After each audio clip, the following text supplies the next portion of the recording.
Good morning, everyone. Good morning. Good morning, Instagram. Good morning, YouTube. Good morning, Facebook. How's everyone doing? I'm just going to wait for some people to tune in. Say hi as you enter. Let me know where you are tuning in from. What city are you in? What state are you in? I'm actually in Atlanta right now, and I'm going live from my hotel room in case you're wondering why my background is different. I'm actually happy to have escaped Florida this week with Hurricane Elsa. So hopefully it's not too bad for those of you in Florida right now.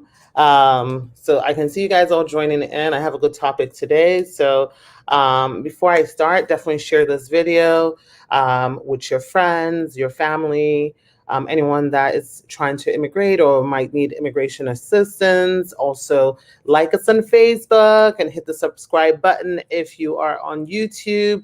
The more participation we get, the more people that need us help are able to see, and it's able to appear for them. Cecilia says, good morning, beautiful. It was nice talking with you yesterday from Indiana. Yes, Cecilia, good morning. How are you? I hope you're doing good today. Okay. Let me get started. Again, for those of you who don't know me or are tuning in for the first time, my name is Aisha Chidoe. I'm an immigration attorney.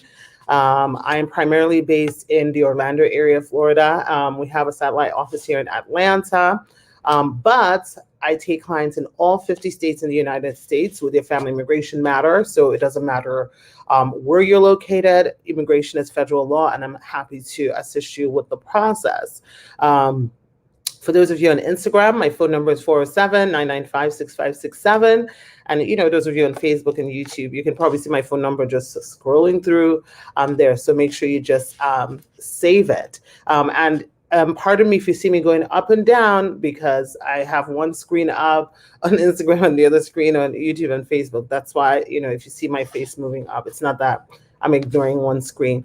And as always, this lives are really supposed to be casual conversations between me and my audience. If you have immigration questions, feel free to ask them in the comment box. I try to get to as many as I can within the time that I have. So feel free to ask the questions. So today, I want to talk about sabotaging and how spouses can do this and what needs to happen if this happens. So what do I mean when I say, is your spouse trying to sabotage you? Sometimes, you might be married to a U.S. citizen or a green card holder, and, maybe they have a control issue, right? Or maybe they've asked of something of you that you didn't give them, whether it's be financial, whether it be intimate or whatever it is. And because of that, they are interested in ruining your life, basically. There are people that are just very vengeful, for lack of a better word, that just want to, destroy their partner in every way they can. So what it is people do, those people end up going to, the person may have filed an immigration petition for you. And you guys attend, the interview, and during the interview, they ask questions, and the person starts saying the opposite, the complete opposite of what the answers are, knowing fully well that what they're saying is not true. Like, oh, what is your spouse's last name? And the person's like, I don't know my spouse's last name. That is obviously an attempt to sabotage, you in your green card application process, because most husband and wives know each other's know how to spell their last names, right? Or that they don't know what country you're from, or they get the country you're from wrong. Or you say, oh, we met here, and the person says, no, we met here. Or you have an interview scheduled, and the person says, I'm not going to show up to the interview. If you don't give me this, I'm not going to come to the interview. So when things like that happen, one of the things that I generally recommend is, consulting with an attorney, because two things can happen. One, if they go into that interview and they just go and say whatever the hell they want to say, you could get a notice of intent to deny based on them believing that your marriage is a sham. meaning that your marriage is fraudulent, when in reality it's not. But because your spouse is trying to do that to you, they go in there doing it, right? And if you get a marriage sham judgment, that is a really, really, really difficult judgment basically to overcome. So you want to be able to get a hold of things and situations before it gets to that point where you get what we call annoyed, which is a notice of intent to deny, or an actual denial that specifically states your marriage is a sham, your marriage is not real. Again, for those of you guys that just tuning in, please feel free to comment in the box. Let me know where you're tuning in from, what city, what state, and then ask your questions in there. Once I finish talking about this, I am going to definitely answer your questions. And again, please like this video, share this video, subscribe to our YouTube channel, and follow us on Facebook for more updates whenever we go live, or, generally I just try to update you guys, on what's going on in immigration. And for those of you who tune in normally, this is not my normal background. Again, I'm in Atlanta. I'm, going live from my hotel room. So that's why it's so dark in here. Okay. So, what do you do when things like that happen? So it depends. So the first thing you want to do is you want to consult with an attorney, because you want an attorney to be able to intercept, and help you with what's going on. So one of the things that I always want to know is the history of the relationship with those two people when I see a sabotager, because sometimes there is a level of domestic abuse and extreme cruelty and control, or abuse of the legal system going on in there, where the person says, if you don't do this, I'm going to make sure I do everything within my power to make sure you get deported, to make sure ICE comes and gets you, to report you to the IRS, for working under the table. And so a lot of times, if we determine that you qualify for VAWA, which I will explain in a second, we can do what we call a continuance or an abeyance, where we go to immigration and basically state that we want to pull this case out from their spouse, petitioning for them, because they are going to now be filing based on VAWA. And this usually happens after an evaluation, and we determine that you qualify, for VAWA. And when we do this, your information is confidential. So your spouse is not going to know what is happening, because USCIS cannot disclose that to your spouse. Your spouse cannot call and say, oh, well, what's going on with the case? And then USCIS will tell them, because USCIS cannot disclose that to them. There's a hefty fine, if any officer does that, because they take victims and their safety very seriously. So everything is confidential.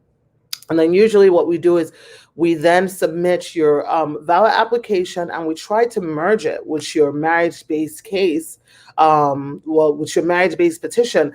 That way, it helps you, so you don't have to pay any filing fee, and you can continue to work without waiting for a new work permit. If you already have a work permit. If you don't already have a work permit, then we can then put in the application. But if you do, it allows us to merge the two cases and basically say sayonara to your husband or your wife, just so that you can get your freedom.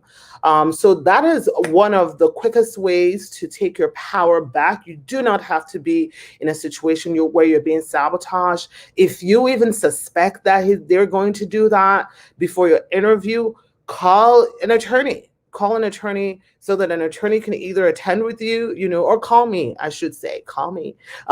So we can either attend with you or send you with a letter to give immigration, because what you don't want, like I said, is to go there. The person says the opposite of what you say, and two things could happen. One, you get the marriage sham, or they take the other person in the other room and force them to sign a withdrawal of the application, threatening them. Right? That if you don't sign this, we're going to say, you did this, did that. And then they withdraw. And then you have to go back to the drawing board, and pray to God that you don't get a notice to appear in front of an immigration judge for deportation. So it's really important that when you're in that situation, that you don't allow, your spouse to hold you hostage, but that at least you get some counsel from an attorney to find out, well, what are my options? I filed this petition with this person. This person, did not, show up. or this person, or wants to do this to me. Okay. So that is how you basically take control of a sabotager, and stuff like that. So I'm going to take your questions. I see some questions coming in on Facebook. So Sandra says, good morning, Aisha. I live with my husband. He's not helping me to pay the bills at all.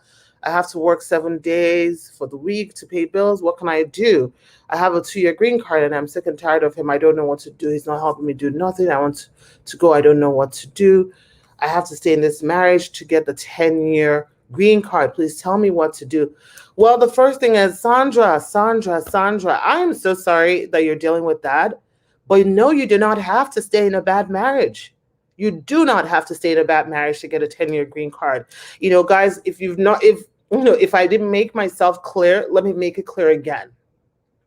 You do not have to stay in a horrific marriage that's causing you your peace of mind, that's making you sick, that's giving you suicidal ideations because you believe that is your golden ticket to get a green card.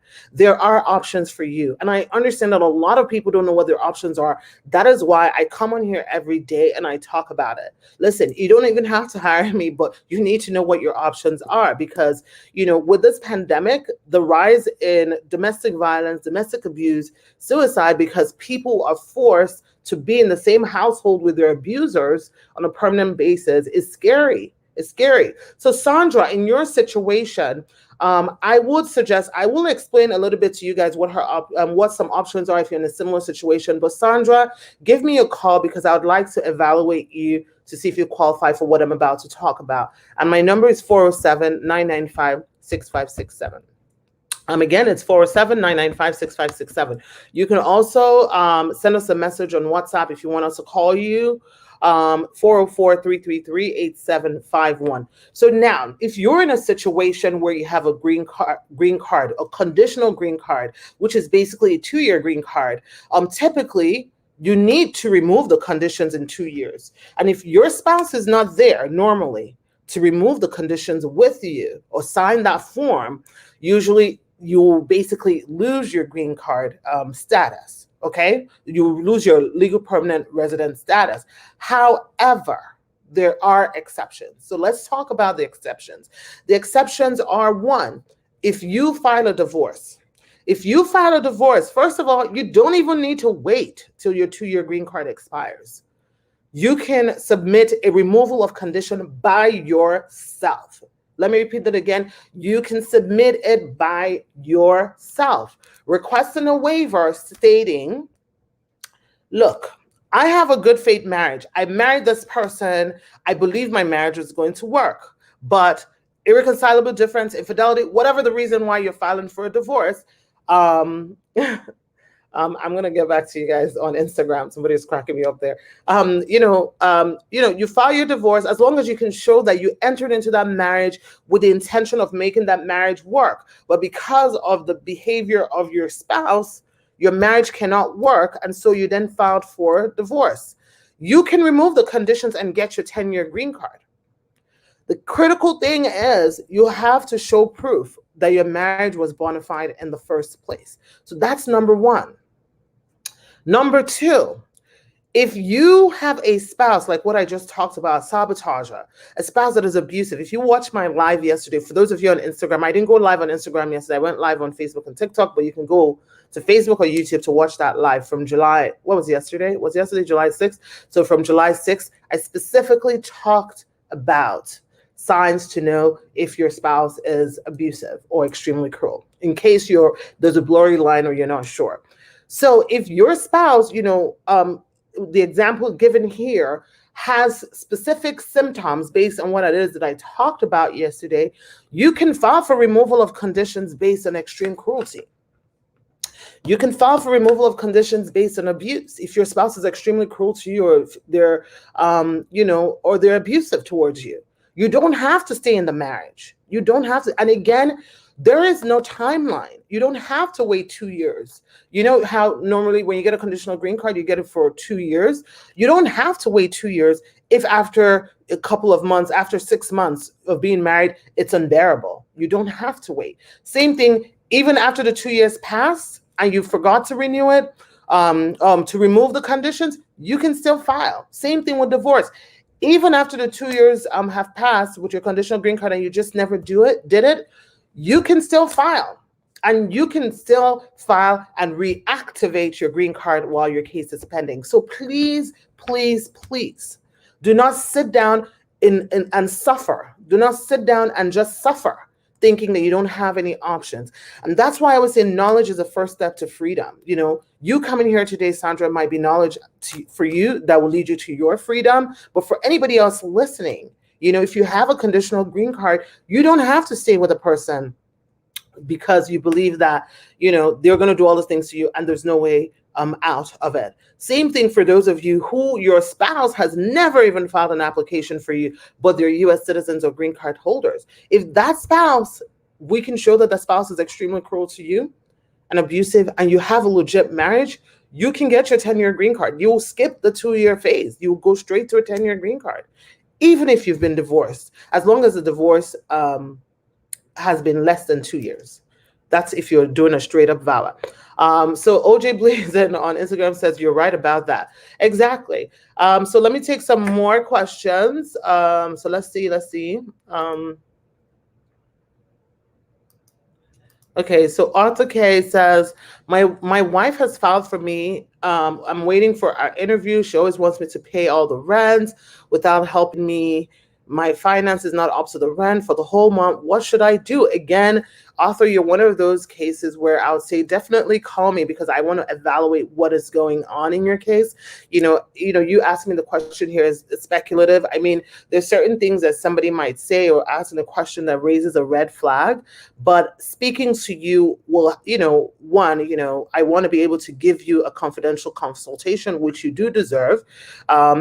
I will be able to ask you and get into more details about what's going on in your marriage to determine if you actually qualify for VAWA. Because if you do qualify for VAWA, then we can just do the abeyance and skip the interview process so you can file VAWA. So call me, 47995-6567. Okay, so let's see what else. Hi, Sean. Good morning. So Sean says, good morning, Aisha. After receiving prima facie determination, what's next and all along? Okay. So after you receive your prima facie letter, for those who don't know, a prima facie determination letter is what USCIS gives applicants who file for VAWA if they believe that they have met the bare minimum standards. Again, I just did a live, I want to say last week, on the bare minimum, which are one, that you have a good faith marriage, you cohabitated with your spouse, you're a person of good moral character, there's some abuse going on in your marriage. Okay. A prima facie is not a guarantee that you'll be approved. It's also not a guarantee that you might not receive an RFE. Okay, somebody says on Instagram that they have questions on top. Okay, I'll scroll through and see if I can find your questions.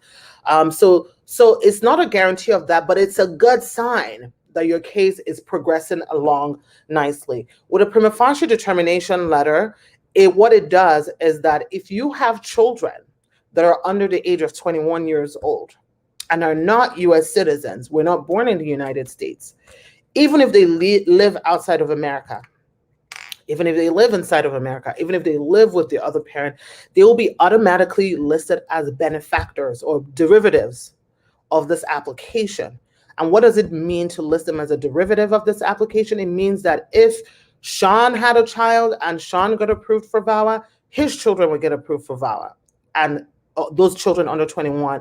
And that way they can then get your green card. If they're in America, they can file a green card application simultaneously with their father or mother who's filing for VAWA if they're married to a US citizen, or if there's a visa available and they're doing it based on green card. And if they're outside of America, once they get the approval, then they will continue the next steps in doing what we call a consular processing. So that is the first step. After you get your prima facie, depending on if you did a traditional work permit application based on your marriage to a US citizen, you will get two things: your biometrics requested to go do your fingerprinting, or a bypass. Right now, since the pandemic, they've been doing some biometric bypass if they have a recent biometrics on record for you. So, you may get a bypass, whatever it is, or they will send you to do your biometrics. And then after that, usually you get a work permit and a travel permit. Work permit and travel permit usually come in one card. Sometimes you will not get a work permit if you are in removal proceedings, or you've been ordered removed. And with the work permits, of course, it allows, usually I want to say average takes between 6 to 8 months. I would say most people get it around the 6-month mark, but it could take between 6 to 8 months. Hopefully it goes back to 4 to 6 months, which is what it used to be before the pandemic. That would be great. But just put in your mind that around that 6-month mark is the earliest you'll get it. However, of course, some people are lucky and get it earlier than that. So that's the next step. You get that, and you get your travel authorization, your travel permits or advance parole. It's all the same thing. And then once you get that, the next thing is, if they don't have anything else that they need from you and all they have is enough for them to make a decision, they will make a decision. But remember that with each VAWA case, it takes 2 years to 2.5 years for a decision. So while your case is pending, you will continue to be able to work, right, with your work permit. When your work permit is about to expire, we can renew your work permit so that at least you continue to have no interruption in your work while you're waiting on your case. Once your VAWA case is approved, you will be scheduled for an interview. Sometimes they may bypass the interview. And after the interview, you will get your 10-year green card. So that is, the life cycle of what happens after a prima facie. Okay, so let me take some questions on Instagram. If an overstayer files for a divorce from a marriage that didn't work out, do you think appearing in court will cause problems or get them locked up? The answer is that it depends. So when you say you filed for divorce, are you talking of family court? Is that the question you're asking? His one and only on Instagram. So family court is different from immigration. While I can't tell you what family court do, because I am not a family law attorney, but generally people file for divorce all the time, whether or not they have papers or not. There's no agreement between USCIS and family court like there is with, you being arrested. That's a different story. You being arrested and being referred to ICE, which was prevalent in the previous administration. So, what I would suggest to you is get a family attorney, and that person will be able to counsel you better. Okay. All right, let's see. If someone would want to file for papers after their wedding, how much do you charge? I'm happy to discuss my pricing and what you qualify for. Give me a call, 407-995-6567. Somebody says, can you travel to Canada with advance parole? Absolutely. You can travel anywhere, other than, let's go back. If you have a pending asylum case and then you filed for a different application and you got advance parole, you cannot travel to the country that you're seeking asylum. Let's get that clear. Other than that, if you have advance parole allows you to make international travel, or local travel and come back. One of the things that I would suggest to people is, at least to my clients, if you're traveling, try not to travel for a long time. Try not to travel for more than 30 days, just because, if you travel and you get a biometrics appointment and you need to go for it and you're out of the country, it's hard to come back. It's hard to change your ticket. So make sure that, you don't travel for a long time if you travel. Okay. All right. So let me take some more questions on Instagram. Someone says, how long does it take to get a green card interview now? It says ready for interview in June. How much more months? It really depends on what city you're in, Aldeno, and it also depends on their backlog. Ready for interview just simply means that they have everything from your application that they need to schedule you for an interview. It doesn't mean that they're going to schedule you for an interview. I will say that My cases in Florida area are taken about almost a year to date of when we submitted the application, like a full year. However, whereas I had a case, in Maryland that took 4 months from application to green card.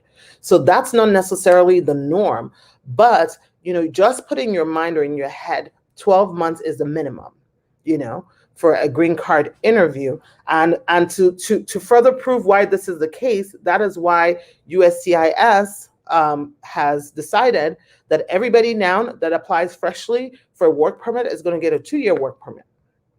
And the reason why they're giving that 2-year work permit is because a lot of people are filing for renewals of work permit, and it's creating a backlog because there's already so much backlog with decisions. So they're like, you know what, give everybody a 2-year work permit so that it can hold them off while we're working on their case, and they don't need to add more files for us to review, like your work permit and stuff like that. So keep 12 months in your mind. If it's earlier, wonderful.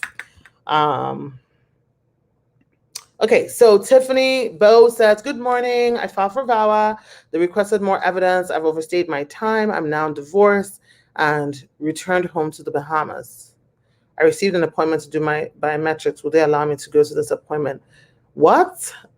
Do you mean that you just left without getting advance parole and you have a pending petition?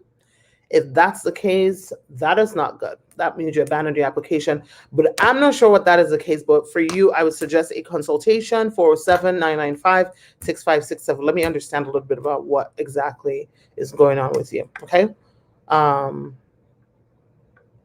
So Aldana says, where exactly is your office in Atlanta? So we actually have a satellite office in Alpharetta area.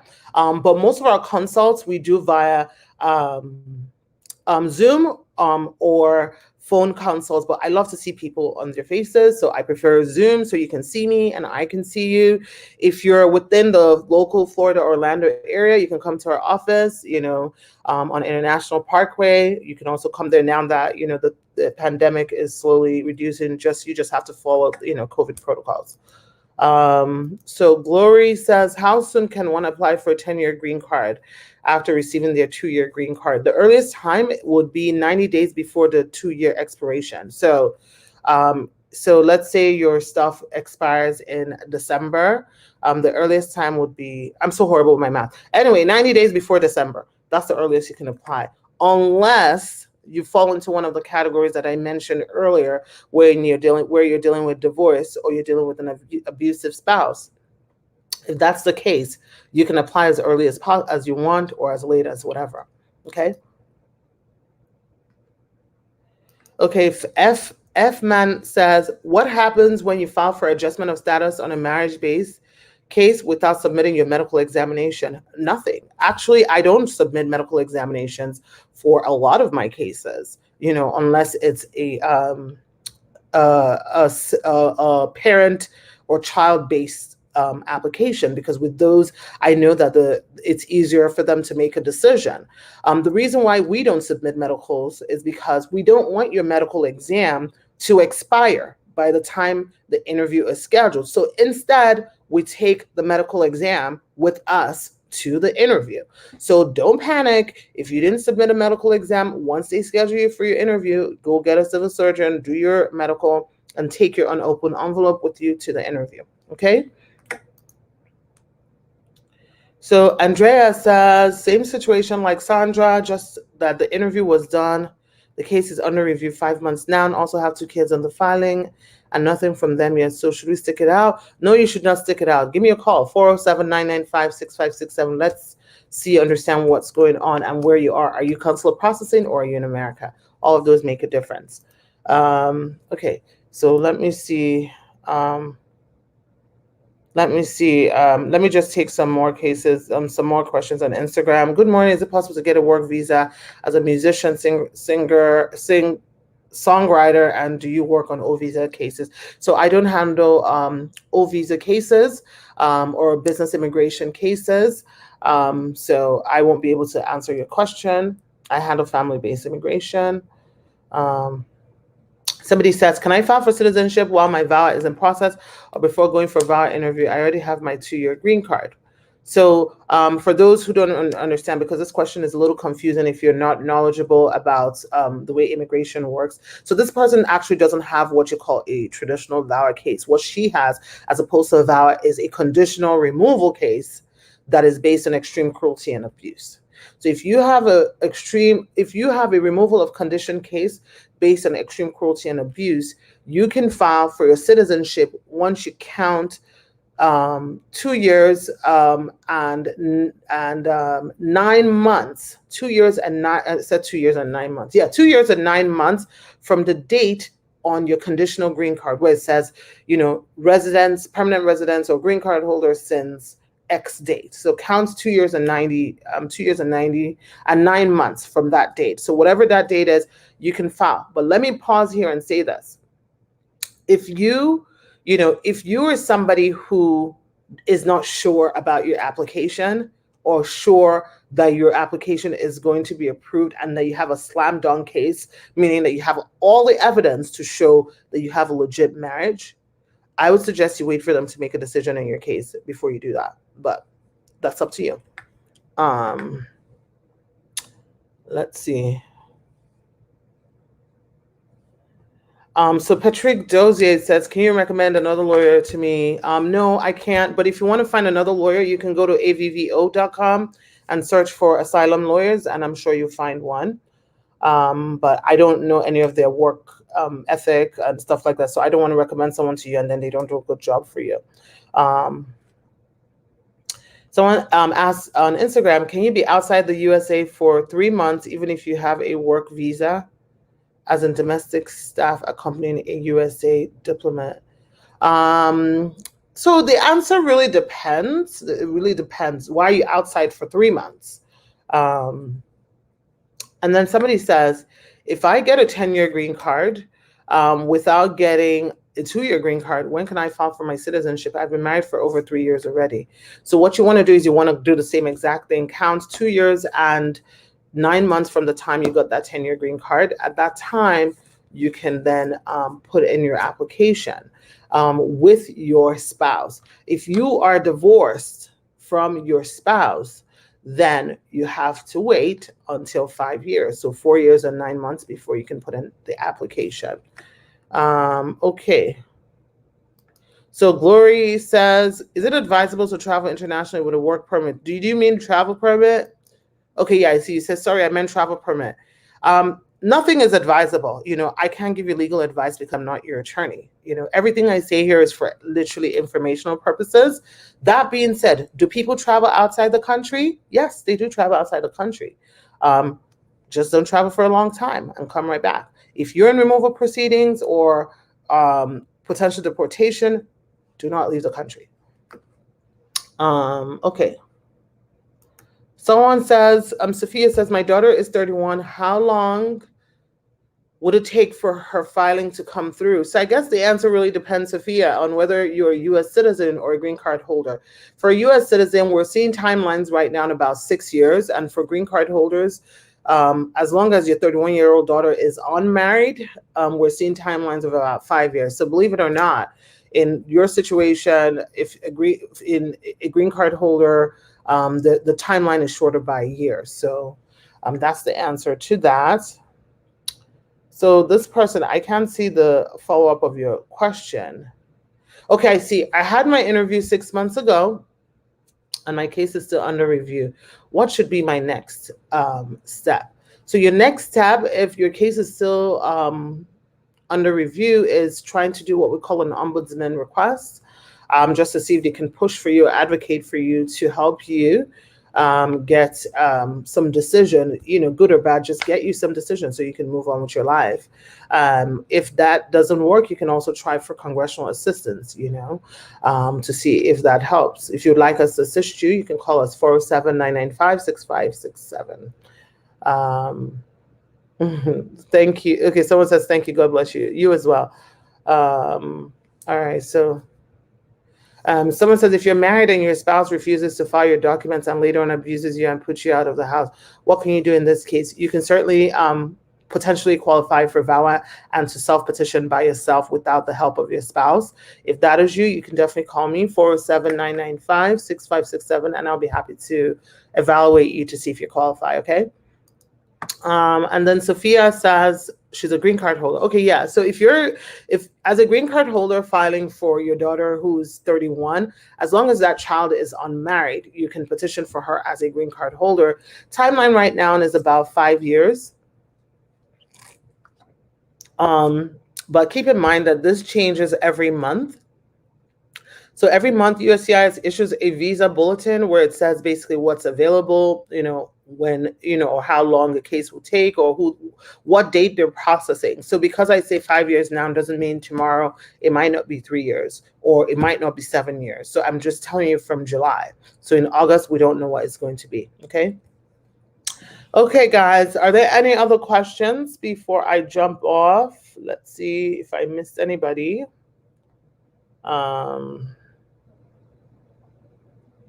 And then for those of you who I didn't get to answer your questions, tune in tomorrow at 9 a.m. I'm going to be live tomorrow at 9 a.m. Eastern Standard Time. Those are more of my sporadic lives. I don't really have that much time to spend, but since you guys are telling me that you're loving these lives, I'm going to try and come as often as I can. My normal days, that doesn't change, is Wednesday, every Wednesday at 11 a.m. Eastern Standard Time. I will be live on YouTube, Facebook, and Instagram. Every other day of the week, somewhere around 9, 10, or whatever, I come live on all these platforms, including TikTok. So you can, if your question wasn't answered today, you can also tune in there, okay?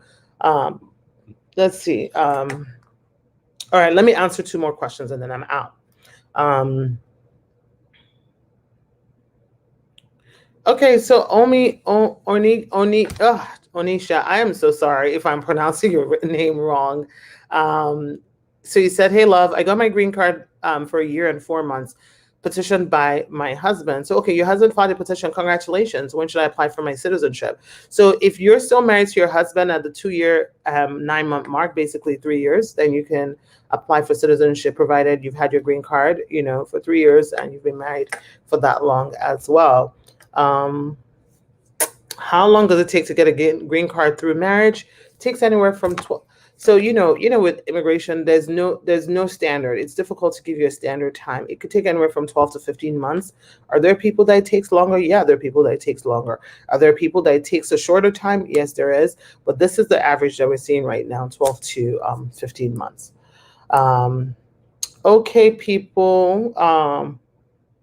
Yes, someone said put your number on the screen. So let me see if it works. Guys, I'm not used to typing on Instagram while going live. So let me try again. Sorry, people on Facebook, that as I block the camera. Just give me 1 second to type in my number here for, oops, see, I did it wrong. 407-995 6567. So I hope you wrote that down. So I just put it in there. And honestly on Instagram, if you don't get what I just said, once I go off live, you can just go on my okay. Oh, there's a way to pin the comment. This is great. Okay, so it's right there, so you can't miss it. You can also go on my profile. My phone number is also there. Okay. So the question says, somebody says, if you divorce your husband, can you still work with your work authorization? That's a loaded question because it depends on why you have your work permit. Do you have a pending marriage-based case? Divorce, do you have a pending VAWA case? So it all really depends because one voids out the other depending on what, you have. Yeah, so female Maverick, I said, if your case is delayed, you can try an ombudsman request or congressional assistance, okay? Okay, guys. Somebody says, you guys don't want me to leave today. All right, I'm taking one more question, and then I have to work. Please, must your spouse go to your citizenship interview with you if you file a 3-year after getting your green card? Yeah. Yes, they do have to go with you. because you're filing your 3-year based on being married. So absolutely, and you have to show, continued marriage, not just, them showing up with you. You need to show proof that you guys are still married and living as such. Okay, guys. Well, I hope everybody has a great day. You can tune in tomorrow, 9 a.m. Eastern Standard Time, 9 a.m., somewhere between 9 a.m. and 9:05, and I will answer your question if I didn't get to it today. Okay? All right, guys. Have a good one.